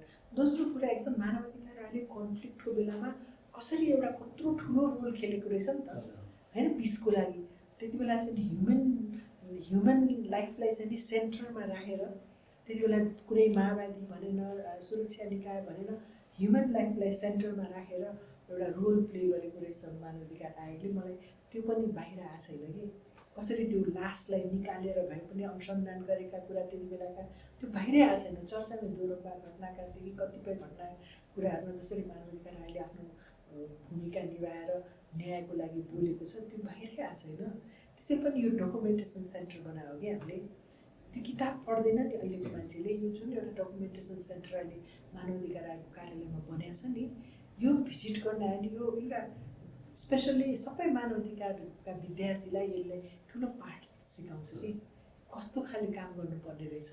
सडकमा हुल उठाएर मात्रै मानवाधिकार प्रवर्धन हुँदैन भन्ने कुरा चाहिँ मानवाधिकार आयोगको डकुमेन्टेसन सेन्टर हेर्नुपर्छ भन्ने। र अन्तिममा एउटा कुरा म त फेरि अघि पनि भने मैले अब के त मेरो रोल बाँकी अब भनेर अब अहिले म एकदम सेटिस्फाइड हुने चाहिँ नि दिपेन्द्र सर। एउटा चाहिँ के भने मलाई यो मानवाधिकार आएपछि मैले जेन्डरलाई मेनस्ट्रिम गरेँ। एउटा त पहिला अघि पनि भने लैङ्गिकतालाई चाहिँ यो क्रस कटिङ हो कि मानवाधिकार भनेर महिला पुरुष छुट्याउनु हुँदैन, सीमान्तकृत कुनै वर्ग नछुट्याइकन मानव अधिकारका हरेक मुद्दामा लैङ्गिकताका सवाललाई, इभन सीमान्तकृतका सवाललाई, इभन अब अहिले लैङ्गिक एउटा जुन छ नि अहिले त्यो सवाललाई चाहिँ एकै ठाउँमा ल्याएर गर्नुपर्छ भन्ने मान्यता राखेर मलाई त्यो मेन स्ट्रिम भयो। मलाई एकदम I feel very proud of that मेरो कुरामा होइन। दोस्रो कुरा चाहिँ अहिले मेरो टेनरमा मेरो पोर्टफोलियोमा भएको मलाई एकदम मैले गरेँ भनेर म सेटिस्फाइड हुने चाहिँ अहिले हरेक यो अन्तर्राष्ट्रिय हामी पछिल्लो राष्ट्र भएको नाताले त्यसमा भएका महाअभिसन्धिहरूका इम्प्लिमेन्टेसन र स्ट्याटस रिपोर्टहरू जुन अहिले मलाई लाग्छ अहिले म आएपछि मात्र हामीले 2-3टा सिटका कुरा, सिआरसीका कुरा, ट्राफिकिङका कुराहरू सबै रिपोर्टहरू हामीले टाइमली बुझाएका छन्। जस बुझाएर मात्र होइन कि त्यसको सरकारलाई कार्यान्वयनको लागि रिकमेन्डेसनहरू पनि पुऱ्यायो। त्यो मलाई पनि एकदमै ऊ लाग्छ। थर्ड अहिले चाहिँ मलाई एकदमै मन छुने भनेको म मेरै लिडरसिपमा जुन डकुमेन्टेसन सेन्टर इस्टाब्लिस भयो नि पोडकास्ट पनि होइन मलाई म अलिकति सस्टेनेबल काम गर्न रुचाउँछु होइन। यो वान टाइम भन्दा होइन डकुमेन्टेसन सेन्टर यसले अब अर्को 50 वर्ष हरेकलाई मानवाधिकार अहिले के गरेछ भन्ने कुरा प्रष्ट भिजुअल देखाउँछ। त्यो हेर्न म सबैलाई आह्वान पनि गर्छु। यो पोडकास्ट इस्टाब्लिस गर्नलाई पनि एउटा मेरो भूमिका रह्यो होइन। त्यसले पनि एउटा अब मानवाधिकारका कुरा गाउँ गाउँमा पुगोस् कि पोडकास्ट सुन्ने, एफएम सुन्ने, युट्युब हेर्नेले होइन त्यो पुगोस् भन्ने चाहना मलाई त्यो पनि एकदम म फिल भेरी सेटिस्फाइड चाहिँ अहिलेको यो जेनजीको जुन इन्सिडेन्ट भयो नेपालमा जेनजी घटनाको मैले मानवाधिकार आयोगबाट एज अ त्यो छानबिन गर्ने एउटा समितिलाई लिड गर्ने मैले मौका पाएँ 6 महिनासम्म।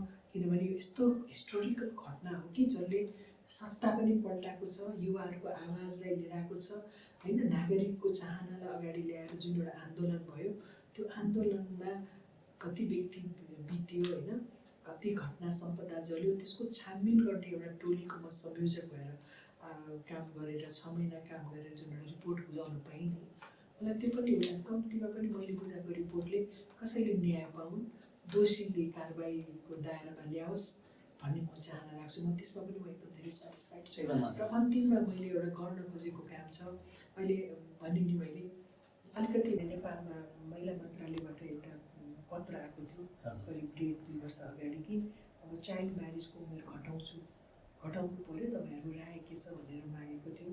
अनि हामीले यत्तिकै राय भन्दा 20बाट कतिमा झार्न खोज्नु भएको थियो 18मा।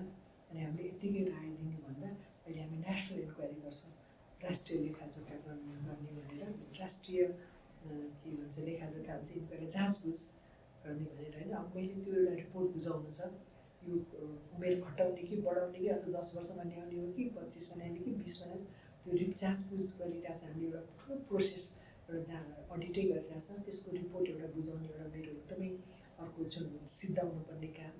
अर्को दोस्रो काम चाहिँ एउटा कि हामी जेन्डरका कुरा गर्छौँ पोलिसी मात्र ल्याएर भएन, काम गर्नुपर्छ। अहिले नेपाल पहिलाको जस्तो हामी जोइन्ट फ्यामिली छैन। अहिले हामी यहीँ नै पनि हाम्रा कति 40% महिला काम गर्छन् होइन। हामीले चाइल्ड केयर पनि इस्टाब्लिस गरेको छ। तर अहिले हुँदा हामी आजकल न्युक्लियरतिर गइसक्यौँ कि हामी सरुवा हुन्छ जान्छ। त्यसै पनि एउटा प्याटर्निटी लिभ नेपाल सरकारले अब 15 दिन मात्र बाउलाई छुट्टी दिन्छ कि 15 दिनमा त्यो आमा उठ्न सक्दैन, डेढामा बसेको हुन्छ होइन, सरुवा भएर कहाँ गएको हुन्छ। कम्तीमा पनि बाउलाई पनि 30 दिन अर्को 15 दिन थप बिदा दिने व्यवस्था गर्नु पऱ्यो भने त्यो सिफारिसको लागि हामी काम गरिरहेछौँ। त्यो एउटा कुरा। अन्तिममा मेरो एउटा सिद्धाएर जानुपर्ने काम के छ भने मैले डेटामा विश्वास गर्ने भएर अब यो राष्ट्रिय मानवाधिकार आयोगले चाहिँ हाम्रा यत्रो ह्युमन राइट्स डिफेन्डर छन् नि, नेपालभरि नै डिफेन्डर छन् हामीसँग काम गरिरहेका। त्यो डिफेन्डरहरूको माध्यम र हाम्रै पनि प्रदेश कार्यालय, अरू जिल्लामा कार्यालय, 10वटा कार्यालय छ, त्यसको माध्यमबाट चाहिँ कम्तीमा पनि अन्तर्राष्ट्रिय मानवाधिकारका संयन्त्रलाई राखेर त्यसको सूचकको आधारमा डेटा कलेक्सन के मानवाधिकार आयोगसँग आफ्नै डेटा जस्तो अब सिटलाई अन्तर्गत सिआरसी, युपिआर होइन, सर्ड भयो, इएससिआर भयो, यो हरेक महाअभिसन्धिहरूका हामी जुन पक्ष राष्ट्र छौँ त्यसमा बेस भएर हामीले डेटा ल्याउन सक्यौँ नेपालभरिबाट। त्यो डेटाको आधारमा हामीले पोलिसी एडभोकेसी गर्न सक्यौँ भने कुना कुनामा पनि मानवाधिकार, जुन बेला मानवाधिकार आयोगको स्लोगन थियो नि घर घरमा मानवाधिकार, त्यति बेला पुग्छ। त्यसैले अब त्यो डेटा ल्याउने सिस्टम चाहिँ अब सुरु हुन लाग्छ। मलाई लाग्छ म जानु अगाडि त्यो सिस्टम बसालेर गयो भने अर्को वर्ष यहाँ आउँदाखेरि मानवाधिकार आयोगभित्र हरेक जिल्लाका डेटाहरू सबैले हेर्न पाउने पढ्न पाउने त्यो डेटाको आधारमा मानव अधिकार आयोग मात्र होइन नागरिक समाजले नै त्यो डेटाको आधारमा बोल्छ। पक्कै पनि यहाँले जुन आयोगमा विगत 6 वर्षको मूल्याङ्कन गर्दै गर्दा यहाँले नेतृत्व गरेका कामहरूले परिणामदायी भएका छन्, हामीले अनुभूति पनि गरेका छौँ। देखिने गरी अनुभूति हुने गरी भएका छन्। हामीले यो आर्काइभिङ सेन्टरको कुरा गरौँ या चाहिँ अन्य कामहरू पनि एकदम त्यसको चाहिँ मेजरमेन्ट गर्न सक्ने अवस्थामा छ यहाँले सुरुवात गरेका कामहरू। र यहाँले उठाइहाल्नुभयो जेनजी मुभमेन्टको अनुसन्धानको चाहिँ जिम्मेवारी पनि यहाँले लिनुभएको थियो र अहिले जनमानसमा जेनजी आन्दोलनको प्रतिवेदन नेपाल सरकारलाई सिफारिस कहिले हुन्छ भनेर पुगिरहनु भएको छ। धेरै नागरिक समाज भनौँ या चाहिँ जनमानसले यो विषयलाई चासोका साथ हेरिरहेको छ, ढिलो भयो भन्ने कुरामा के लाग्छ? अब राष्ट्रिय मानव अधिकार आयोगले कहिलेसम्म गर्न लाग्यो जेनजी आन्दोलनको चाहिँ प्रतिवेदन नेपाल सरकारलाई सिफारिस गर्ने कार्य? त्यो चाहिँ एकदम दुःख पनि लागेको छ। हामीलाई पनि 6 महिना लाग्यो। 6 महिना पनि धेरै टाइम हो त्यस्तो ठुलो घटनाको होइन, किनभने त्यहाँ न्यायको लागि पर्खिरहेको छन् धेरै।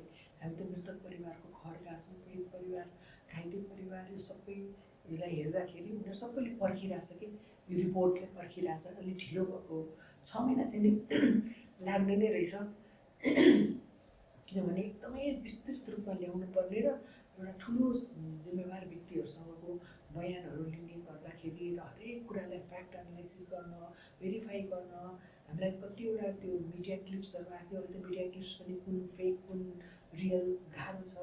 यो सबै गर्नलाई चाहिँ रिपोर्टहरू ल्याउनलाई गाह्रो भएर पनि अलिकति टाइम लागेको हो। त्यसैले तर अहिले हामीले रिपोर्ट बुझाएको पनि 2 महिना हुन लागेको करिब होइन। हाम्रो प्रोसेस चाहिँ हामीले समितिले बुझाएको रिपोर्ट आयोगले त्यसलाई एक्सेप्ट गर्नुपर्छ, त्यसलाई पास गर्नुपर्ने।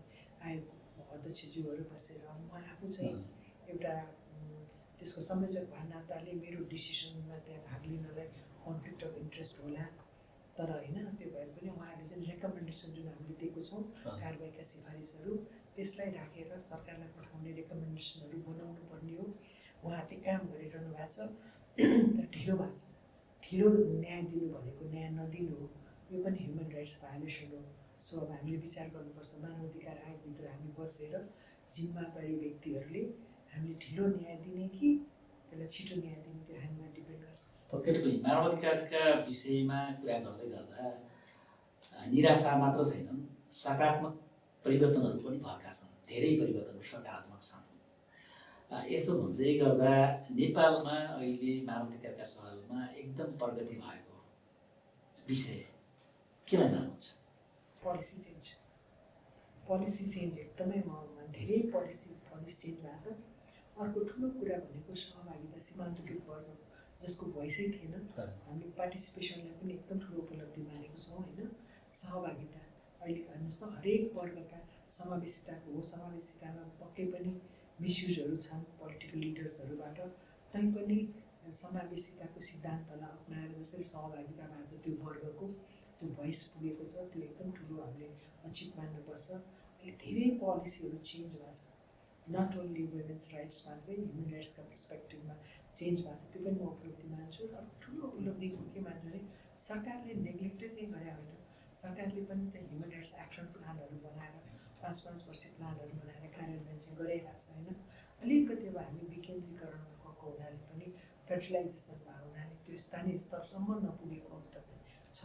तर सरकारले पनि मानव अधिकारका सिद्धान्तहरूलाई चाहिँ नि एउटा योजना बनाएर लगेको कामहरू पनि छ। धेरै अचिभ भएका छ। कानुन परिवर्तन भएको छ, एउटा वर्गको पार्टिसिपेसन छ। तपाईँले डेटै हेर्नुभयो भने पनि अहिले हिजो आजमा डेटा फरक छ नि। तपाईँले क्वालिफिकेसनको डेटा हेर्नुहोस्, एजुकेसनको डेटा हेर्नुहोस्। अहिले हामी झन्डै 70% अल टुगेदर हामी एजुकेटेड भइसक्यौँ। हाम्रो अहिले म्याटर्नल मोर्टालिटी रेट हेर्नुहोस्, 1 लाखमा 600 मर्थ्यो भने अहिले घटेर आइसक्यो। तपाईँले अस्ति नै एमडिजी थियो, मिलेनियम डेभलपमेन्ट गोल्स हेर्नु भने प्राथमिकमा चाहिँ हरेक छोरीहरूले पढ्नु पाएको अवस्था छ होइन। हाम्रै यो लाइफ एक्सपेक्टेन्सी हेर्नु भने अहिले कति बढाएको छ। कर्णालीमा 10-15 वर्ष अगाडि 40-45 थियो लाइफ एक्सपेक्टेन्सी, अहिले बढेको छ होइन। अहिले कतिजना हामीले जिडिआई हेर्नुहोस् न, ग्रोथ डेभलपमेन्ट इन्डेक्स हेर्नुभयो भने अहिले धेरै मानिसहरूमा चाहिँ नि डेभलपमेन्टमा प्रोडक्टिभिटीमा छ भन्ने जिडिआईले भन्छ। अहिले 2020को जिडिआईले पनि भनेको छ होइन। त्यो मात्र होइन, अहिले गभर्मेन्टका पोलिसीहरू पनि अहिले धेरै त्यस्ता खालका अलिकति सीमान्तकृत वर्गकालाई टार्गेट गर्ने पोलिसीहरू छ, प्लानिङहरूमा त्यस्तै 2, 3, 4, 5 हुन्छ भने कुनै विधान कानुनले कसै पनि मेन्सन गरेर चाहिँ रहन्छ, अटोमेटिकली हुँदो रहेछ। मेरो क्वालिफिकेसन आधारमा पनि म माथि नै छु होइन। म कलेजमा प्रोफेसर भएर पढिसकेँ मान्छे होइन, मेरो क्वालिफाइड थिएँ। तर यहाँ के हुँदो रहेछ भने महिला भन्ने बित्तिकै सबभन्दा अन्तिम 5 नम्बरमा, सबभन्दा last. I was really sucked. त्यो क्वालिफिकेसन हेर्दैन रहेछ यहाँ। यत्तिकै कसले बनायो खोजेँ मैले, कुन कानुनले कसले दियो भनेर खोज्दा यहाँ कन्फ्लिक्ट पनि भयो आउने बित्तिकै होइन। मलाई त्यति बेला यस्तो भावुक बनायो कि मलाई यति नराम्रोलाई मैले छोडिदिउँ यस्तो ठाउँमा के काम गर्ने। तर म फाइट गरेँ होइन, मैले छोड्नुहुन्न, भोलि आउनेले पनि त यस्तै गर्नुपर्छ। महिला भएको नाताले मलाई 5 नम्बरमा पारेर हो कि बस्दाखेरि चेयरदेखि हरेक कुरामा फरक छ कि। अनि म त्यो अचम्म, मेरो क्वालिफिकेसन त अरू मान्यज्यूहरू जो हुनुहुन्छ उहाँहरूभन्दा कुनै हालतमा पनि कम छैन। अहिले त म झन् PhD होल्डर हो, मेरो 30 इयर्सको मेरो ह्युमन राइट्समा काम गरेको मेरो अनुभव छ होइन। म त्यत्रो लिड गरेँ मान्छे, राष्ट्रिय अन्तर्राष्ट्रिय लिड गरेँ, म त्यति धेरै अवार्ड पाएको मान्छे, मेरो त्यति धेरै बुक निस्केको छ। म कुनै पनि हालतमा कम छैन। तर यो महिला मान्ने भन्ने बित्तिकै लास्टमा पार्ने मलाई एकदमै त्यो छोड मलाई एकदमै उ भयो कि एउटा त्यो भयो। अर्को दोस्रो पनि कि एकदम त्यही आफूभन्दा नजान्ने कम जान्ने बाहिर आफ्नै कलिगहरूबाट हुँदा चाहिँ त्यो कुनै पनि हालतमा म कम छैन नि हरेक कुरामा, एङ्गलमा अरूभन्दा होइन। होला मलाई कानुनी नलेज, म कानुनको विद्यार्थी, तर म 30 इयर्स कानुनी हक अधिकारको लागि लडाइ मान्छे। मलाई प्र्याक्टिकल नलेज त छ नि, सैद्धान्तिक म पास भएको छैन।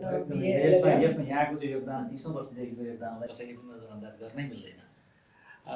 अनि यो जस्तो अहिले अब यहाँले त नेपालमा मात्र होइन कि दक्षिण एसिया अन्तर्राष्ट्रिय स्तरमा पनि महिला अधिकारका सवालमा आवाजहरू उठाउनु र अहिले नेपाल र दक्षिण एसियाका महिलाको अवस्थालाई तुलना गर्दा नेपालले कहाँ पाउनुहुन्छ, के फरक छ? महिलाको उसमा कुरा गर्नुभयो भने we are far better than other countries है। जेन्डर इक्वालिटीकोमा चाहिँ धेरै कानुन, तपाईँले त्यो डक्टर मीना आचार्यको 37 वर्ष अगाडि उहाँहरूले लिम्बा नेत्र मीना आचार्यले एउटा बुक लेख्नु भएको थियो, status of women in Nepal research. र अहिले आएर आफ्टर बेजिङ 95 to 2015 हाम्रो संविधान आएपछि के चेन्ज भयो भने फेरि त्यही 2जना व्यक्तिले लेख्नु भएको छ कि आज स्ट्याटस, त्यो वेबसाइट पनि पाउँछौँ हामी। फार चेन्जेस छ, लट अफ ट्रान्सफर्मेसन। ठुलो ट्रान्सफर्मेसन भनेको नेपालले 20 इयर्सभित्र 56वटा जेन्डर इक्वालिटीका डिस्क्रिमिनेटिभ लजहरूलाई एमेन्ड गरेर चाहिँ चेन्ज भएको छ। पत्याउँदै बाहिर गएर भन्दा हो र हाउ कम भन्छ। त्यस्तो चेन्ज गरेर जेन्डरको इक्वालिटीमा धेरै डेटाहरू फड्को मारेको छ होइन। पार्टिसिपेसनको कुरा गरौँ हामी, इन्फ्रास्ट्रक्चरका कुरा गरौँ, संरचनात्मक सुधारहरू धेरै भएको छ इन्स्टिट्युसनल। हामी दक्षिण एसियामा मात्र होइन कि अन्तर्राष्ट्रिय स्तरमा पनि ग्लोबली हामी नीतिगत रूपमा र संरचनागत रूपमा पनि सन्तुष्टि हुने अवस्थामा छौँ, सन्तोषजनक अवस्थामा छौँ। साथसाथै यहाँले राष्ट्रिय मानवाधिकार आयोगमा होस् या राष्ट्रिय मानवाधिकार आयोगमा आउनुभन्दा पहिला पनि अन्तर्राष्ट्रिय फोरममा नेपालको तर्फबाट मुद्दाहरू उठाउने, आवाजहरू उठाउने कामहरू गर्नुभयो र आयोगमा आइसकेपछि पनि राष्ट्रिय मानवाधिकार आयोगले गरेका कामहरू र नेपालको मानवाधिकारको अवस्थाका बारेमा अन्तर्राष्ट्रिय फोरममा आवाज उठाउनु भएको छ। कस्तो अनुभव रह्यो त्यहाँ अन्तर्राष्ट्रिय फोरममा यहाँले आवाज उठाउँदै गर्दा?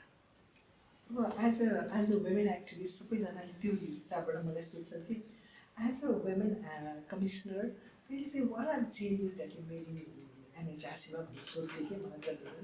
म सबैलाई भन्थेँ वुमेन राइट्स एक्टिभिस्ट भयो भने मैले वुमेन राइट्सका मुद्दालाई ह्युमन राइट्सभित्र कसरी क्रस कटिङको रूपमा लानु पर्ने। ह्युमन राइट्स भनेपछि यहाँ कस्तो छ भने खालि सोसल कल्चरल त्यो भने, तर यो जेन्डरका मुद्दाहरूलाई क्रस कटिङ रूपमा कसरी लाने भन्ने कुरामा मैले के गरिस् भनेर भन्ने मैले त्यसैले अहिले तपाईँहरूलाई एउटा एकदमै ठुलो उपलब्धि मैले के भने हाम्रो NHRIमा पनि ह्युमन राइट्स इन्स्टिट्युसनमा यो हामी एसिया पेसिफिकमै धेरै ठाउँमा गयौँ, धेरैजनासँग भेटघाट गर्दाखेरि धेरै ठाउँमा जेन्डरका मुद्दाहरूलाई उठाएको छैन कि। कति ठाउँमा त जेन्डर पोलिसी नै रहेछ NHRIमा। त्यही भएर नेपालले नै हाम्रै मानवाधिकार आयोगले लिड गरेर एसिया पेसिफिक कन्फरेन्स गरेर एउटा काठमाडौँ डिक्लेरेसन निकाल्यो होइन। त्यो काठमाडौँ डिक्लेरेसन चाहिँ नि अहिले हाम्रो एसिया पेसिफिक जुन हाम्रो छ APF गान्ट्री त्यसले एडप्ट गर्यो कि। अहिले उहाँहरूले नै त्यसैको आधारमा काठमाडौँ डिक्लेरेसनको आधारमा जेन्डर प्लानिङ पोलिसी फर एनएचआरआई नै बनायो कि म नै त्यो एउटा पोलिसी बनाउने टिममा बसेर काम गरेँ होइन भनेपछि अहिले हामीले गरेका कामहरू अरू पनि कन्ट्रीले एडप्ट गरेको छ कि त्यो मलाई कस्तो खुसी लाग्छ त्यो होइन। अब अहिले हाम्रो जेन्डर नेटवर्क पनि बनाएको छ होइन, हामी अनलाइन धेरै भेटिरहेको हुन्छौँ। अहिले जेसी पोलिसीहरू उनीहरूले डेभलप गरेको छ। त्यो मात्र होइन, एउटा राम्रो पक्ष भनेको चाहिँ अहिले हाम्रा अरू पनि आयोगहरू छन् नि, संवैधानिक आयोगहरू। कतिपय आयोगमा तपाईँले यदि सोध्नुभयो भने अहिले पनि जेसी पोलिसी छैन। त्यो जेसी भनेको क्रस कटिङ हो। अब त जेडसी पनि भन्छ, अझ disable and Dalit social inclusion पनि भन्छौँ होइन हामी। त्यो पोलिसी चाहिँ हरेक आयोगमा हुनुपर्ने छैन नि अहिले। म कतिचोटि आयोगका हाम्रा पदाधिकारीले भनिसके, एक्सेप्ट हाम्रो महिला आयोगमा छ, के अरे दलित आयोगमा छ, अरू संवैधानिक आयोगहरू मधेसी आयोग, मुस्लिम आयोगहरू सोध्नु छैन जेसी पोलिसी। अहिले बनाउनु भने थाहा छैन, संविधान आयोगसम्म थिएन। यहाँकै एकदम आयोगमा पनि राष्ट्रिय मानवाधिकार आयोगमा जेसी पोलिसी पोलिसी चाहिँ एडप्ट गर्यो नि त आयोगले होइन। आयोगले एडप्ट गरेर अहिले हामी इम्प्लिमेन्टेसनमा गइरहेको छौँ, त्यसलाई मेनिस्ट्री गरिरहेको छौँ, चाइल्ड केयर इस्टाब्लिस गरेको छ। अहिले महिलाहरू अहिले हेर्नुहोस् त, महिलाको पार्टिसिपेसन 40% भए तापनि डिसिसन मेकिङमा थिएन, अहिले झन्डै धेरै महिलाहरू डिसिसन मेकिङमा आइसक्यो। अहिले चाहिँ हाम्रो चेन्जेस धेरै छ कि, त्यो म आई फिल भेरी प्राउड। अब हामी कार्यक्रमको यो पोडकास्टको अन्त्यतिर आइसकेका छौँ। मान्य सदस्यज्यू, अब थोरै पर्सनल रिफ्लेक्सन पनि यहाँ मैले एकदम एउटा शब्दमा मात्र यहाँले त्यसलाई चाहिँ गर्नुपर्नेछ। यति लामो सङ्घर्षपछि पनि तपाईँलाई अघि बढाउने शक्ति के हो? एउटा शब्दमा मलाई अघि बढाउने शक्ति भनेको मलाई समुदाय। मलाई समुदाय अनि प्रेरणाको स्रोत के हो? प्रेरणाको स्रोत पनि मलाई लाग्छ समुदायमा चाहिँ पीडित भनेर आएका वर्गहरू म नजिक आउँछन्, त्यो मेरो प्रेरणाको स्रोत। पीडित वर्ग प्रेरणाको स्रोत। कहिले चाहिँ हार मान्ने सोच आयो? कहिले हार मान्ने सोच आयो? आयोमा आइसकेपछि धेरैचोटि म फ्रस्ट्रेट भएको छु, म लोमा जान्छु, फेरि कुनै कुराले मलाई मोटिभेट गर्छ नि, धेरैचोटि हार मान्ने छु मैले आयो। यहाँको अधुरो सपना के छ? मेरो अझ मलाई एउटा अधुरो सपना भनेको यहाँ गरेका हिस्टोरिकल कामहरूलाई डकुमेन्ट भएको छैन, स्पेसली वुमेनले गरेका कन्ट्रिब्युसनहरू, मलाई हरेक स्टोरी क्रिएट गर्नु छ। ग्रेट। अब छोटो र रमाइलो नहुने त, अब यो यति लामो चाहिँ हामीले चाहिँ कुराकानी गरिसकेपछि मानवाधिकारका सवालहरूमा आयोगका विषयहरू उठाउँदै गर्दा अन्तमा अलि रमाइलो पनि गरेर टुङ्ग्यौँ हामी। एउटा शब्दमा आफूलाई वर्णन गर्नुपर्दा कसरी गर्नुहुन्छ? म अलिकति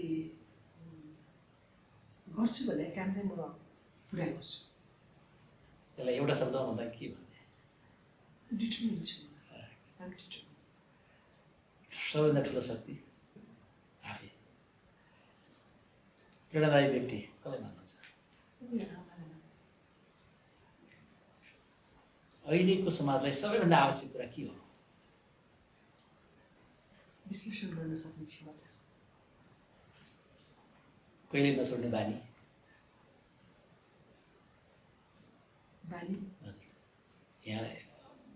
यहाँले बोल्न छाड्दिनु। ग्रेट। डाक्टर लील थापाज्यू, आजको संवाद केवल एउटा अन्तर्वार्ता होइन, सङ्घर्ष, साहस र परिवर्तनको प्रेरणादायी यात्रा थियो र व्यक्तिगत पीडालाई हजारौँ महिलाको आशामा बदल्नु सामान्य कुरा होइन।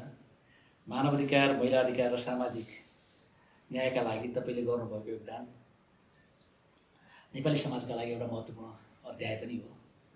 यहाँको समय र विचारका लागि हार्दिक धन्यवाद। धेरै धन्यवाद। यहाँहरूलाई पनि धेरै धेरै धन्यवाद।